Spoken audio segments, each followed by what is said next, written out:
When people first started pounding on steel instruments, they inadvertently dented them. That's how they discovered that each dent produced a different pitch. So now steel drums are dented on purpose. To make a drum head, they cut a piece of steel into a circle. They weld a metal ring onto it, and then they position a metal shell or skirt on the ring and weld it in place.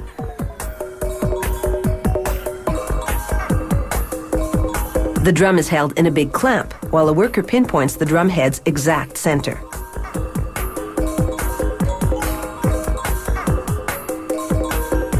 He places a measuring guide there, using it to mark radial lines from the center to the rim.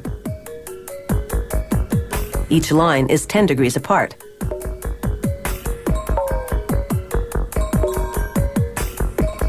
As the drum turns, he draws circular lines to make a grid. Now he pounds the head of the drum with a pneumatic hammer, using the grid as a guide to ensure the work is done evenly. It takes 8 hours of hammering to transform the drum into a bowl-like shape. This is called sinking the drum. Then, with a special guide for curved surfaces, a technician measures out another grid inside the bowled drum head.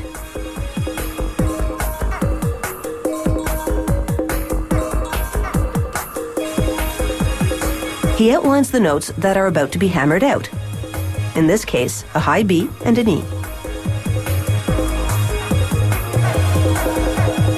Then he hammers down the steel around each one to shape the note.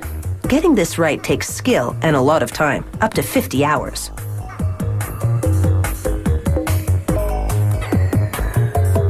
He trims the drum skirt to the correct length and tapes a stencil of the company logo onto the skirt.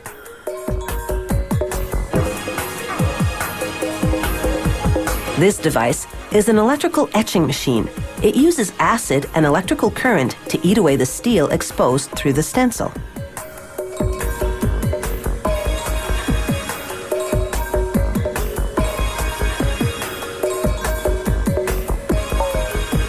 Now, a technician wields an ultrasonic thickness probe. She presses it against a note. Using high-frequency sound waves, the probe measures the steel's thickness to within a fraction of a millimeter. She grinds down the notes where needed.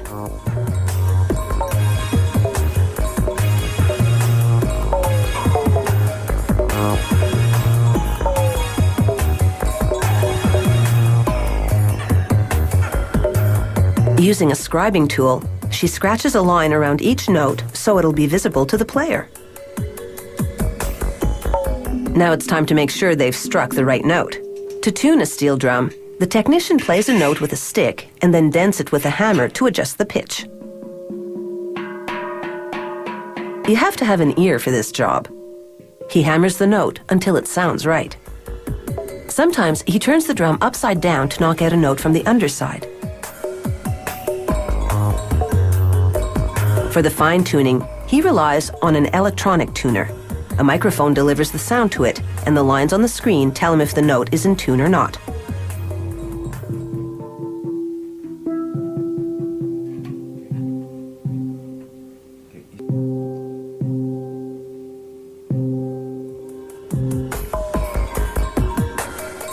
Next, he burns the border of each note with a blowtorch. Then he cools it down with water. The process tempers the steel, making the notes more resonant. He tunes the drum again, checking for flaws.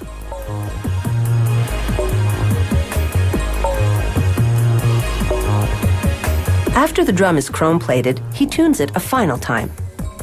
It's taken 120 hours to make this steel drum. Now it's time to take a break and party to the steel band sound.